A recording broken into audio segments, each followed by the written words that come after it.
ನಮಸ್ಕಾರ ಸ್ನೇಹಿತರೆ. Sunday special ಒಂದು ಸ್ನ್ಯಾಕ್ಸ್ ತೋರಿಸ್ಬೇಕು ಅಂದ್ಕೊಂಡಿದ್ದೀನಿ. ಹಾಗೆ ಎಲ್ರಿಗೂ ಹೊಸ ವರ್ಷದ ಶುಭಾಶಯಗಳು.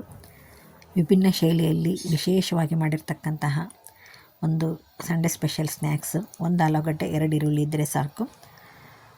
ಮತ್ತೆ ಬೇಕೆನಿಸುವಂತಹ ಸ್ನ್ಯಾಕ್ಸ್ ಇದು. ನೋಡಿ, ಈಗ 2 ಈರುಳ್ಳಿನ ಕಟ್ ಮಾಡ್ಕೊಂಡಿದ್ದೀನಿ. ಹಾಗೆ ಕೊತ್ತಂಬರಿ ಸೊಪ್ಪನ್ನು ತೊಗೊಂಡಿದ್ದೀನಿ. ತುಂಬ ಚೆನ್ನಾಗಿರುತ್ತೆ. ನೀವು ಒಂದು ಸಲ ಟ್ರೈ ಮಾಡಿ. ಯಾಕಂದರೆ ಈ ದಿನ ವಿಡಿಯೋ ಹಾಕ್ತಾಯಿದ್ದೀನಿ ಬೆಳಗ್ಗೆನೇ. ನಿಮ್ಮಿಂದ ಇದು ಸಂಡೇ ಬರುತ್ತಲ್ವ. ನೋಡಿ, ಈಗ ಒಂದು ಆಲೂಗಡ್ಡೆನ ನಾನು ಮೇಲಿನ ಸಿಪ್ಪೆನ ತೆಗಿತಾ ಇದ್ದೀನಿ. ತುಂಬ ಚೆನ್ನಾಗಿರುತ್ತೆ. ಅದನ್ನು ಸಣ್ಣ ಹೋಲಿರುತ್ತಲ್ಲ ಅದರಲ್ಲಿ ತುರ್ಕೋಬೇಕಾಗತ್ತೆ ನೀವು. ಹಸಿ ಆಲೂಗಡ್ಡೆ ಬೇಯಿಸಬೇಡಿ, ಹಸಿ ಆಲೂಗಡ್ಡೆ ಯೂಸ್ ಮಾಡಿ. ನೋಡಿ, ಈಗ ತುರಿದಿದ್ದು ಆಲೂಗಡ್ಡೆ ರೆಡಿಯಾಗಿದೆ. ಈಗ ಅದಕ್ಕೆ ಏನೇನು ಪದಾರ್ಥ ಬೇಕಂತ ನೋಡ್ಕೊಂಬಂದ್ಬಿಡೋಣ ಬನ್ನಿ ಸ್ನೇಹಿತರೆ. 2 ಈರುಳ್ಳಿ, ಕೊತ್ತಂಬರಿ ಸೊಪ್ಪು, 1 ಬೌಲು ಬೇಸನ್ ಹಿಟ್ಟು ತೊಗೊಂಡಿದ್ದೀನಿ. ಹಾಗೆ 1 ಆಲೂಗಡ್ಡೆ ತುರಿದಿಟ್ಕೊಂಡಿದ್ದೀನಿ. ರುಚಿಗೆ ತಕ್ಕಷ್ಟು ಅಚ್ಚ ಖಾರದ ಪುಡಿ, 1 ಅರ್ಧ ಸ್ಪೂನ್ ಆಗುವಷ್ಟು ಅರಿಶಿನ ಪುಡಿ, ಹಾಗೆ ಗರಂ ಮಸಾಲ.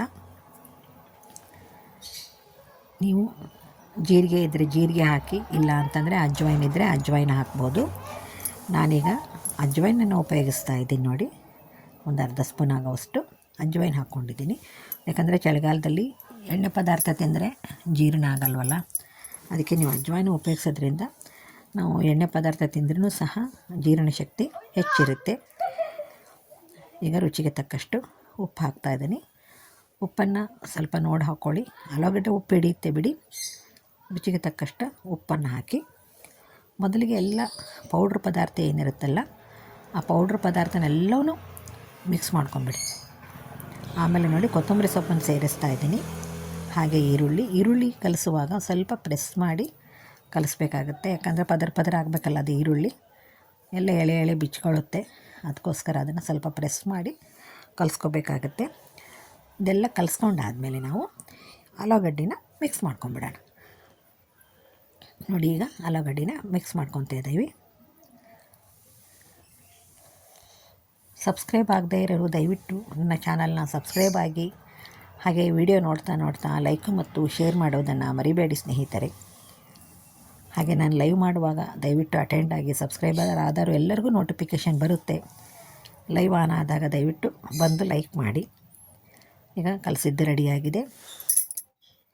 ಹಾಗೆ ನೋಡಿ, ಈಗ ಒಲೆ ಮೇಲೆ ಎಣ್ಣೆನ ಕಾಯ್ಲಿಕ್ಕೆ ಇಟ್ಟಿದ್ದೀನಿ. ಎಣ್ಣೆ ಕಾದ್ಮೇಲೆ ಒಂದೊಂದೇ ಉಂಡೆಗಳನ್ನು ನಾವು ಮಾಡ್ಕೊತಾ ಇದ್ದೀವಿ. ನೋಡಿ, ಒಂದೊಂದೇ ಉಂಡೆಗಳು ಮಾಡಿಕೊಂಡು ಅದೇ ತಟ್ಟೆಯಲ್ಲಿ ಸೈಡ್ಗೆ ಇಟ್ಕೊತಾ ಇದ್ದೀನಿ ನಾವು ಇದನ್ನೀಗ ಅಂಬೋಡಿ ಥರ ಮಾಡ್ತೀವಿ. ಉಂಡೆ ನೋಡಿ ರೆಡಿಯಾಗಿದೆ. ಈ ಥರ ನೀವು ಇನ್ನೂ ಹೆಚ್ಚಿಗೆ ಬೇಕಾತಂದರೆ ಇನ್ನೊಂದು ಆಲೂಗಡ್ಡೆ, 2 ಈರುಳ್ಳಿನ ಉಪಯೋಗಿಸ್ಕೋಬಹುದು. ನೋಡಿ, ಇಲ್ಲಿ ಅಂಬೋಡಿ ಥರ ನಾನು ಅದನ್ನು ಬಿಡ್ತಾಯಿದ್ದೀನಿ ಬಾಣಲೆಯಲ್ಲಿ. ಅತ್ಯಂತ ಘಮ ಅನ್ನುವಂತಹ ಒಂದು ಸ್ನ್ಯಾಕ್ಸ್ ಇದು. ತುಂಬ ಚೆನ್ನಾಗಿರುತ್ತೆ. ನೋಡಿ, ಒಮ್ಮೆ ಮಾಡಿ ನೋಡಿ, ನೀವು ಬಿಡೋದೇ ಇಲ್ಲ, ಅಷ್ಟು ಚೆನ್ನಾಗಿರುತ್ತೆ. ನೋಡಿ, ಉಲ್ಟಾ ಮಾಡ್ತಾಯಿದ್ದೀನಿ. ಉಲ್ಟಾ ಮಾಡಿದೆ. ಈಗ ಒಂದು ಪ್ಲೇಟಿಗೆ ತಕ್ಕೊಂಡಿದ್ದೀನಿ. ಈ ರೀತಿ ರೆಡಿಯಾಗಿದೆ ನೋಡಿ, ಅಂಬೋಡಿ ಥರ. ಕಡಲೆಬೇಳೆ ವಡೆ ಎಲ್ಲ ಮಾಡ್ತೀವಲ್ಲ ಸ್ನೇಹಿತರೆ, ನೀವು ಒಂದು ಸಲ ಟ್ರೈ ಮಾಡಿ ಅಂತ ಹೇಳ್ತಾ ನಾನೀಗ ಸರ್ವ್ ಮಾಡ್ತಾಯಿದ್ದೀನಿ ಅವಲಕ್ಕಿ ಜೊತೆಗೆ. ಅವಲಕ್ಕಿ ಉಪ್ಪಿಟ್ಟು ತಿನ್ನಲಿಕ್ಕೆ ಎಲ್ಲರೂ ಬೇಜಾರು ಮಾಡ್ತಾರೆ. ಈ ಥರ ಸ್ನ್ಯಾಕ್ಸ್ ಇದ್ದರೆ ಎಲ್ಲರೂ ಖುಷಿಪಟ್ಟು ತಿಂತಾರೆ ಅಂತ ಹೇಳ್ತಾ ಈ ವಿಡಿಯೋನ ಮುಗಿಸ್ತಾ ಇದ್ದೀನಿ. ಎಲ್ಲರಿಗೂ ನಮಸ್ಕಾರ, ಎಲ್ಲರಿಗೂ ಧನ್ಯವಾದಗಳು. ಎಲ್ಲರಿಗೂ ಧನ್ಯವಾದ.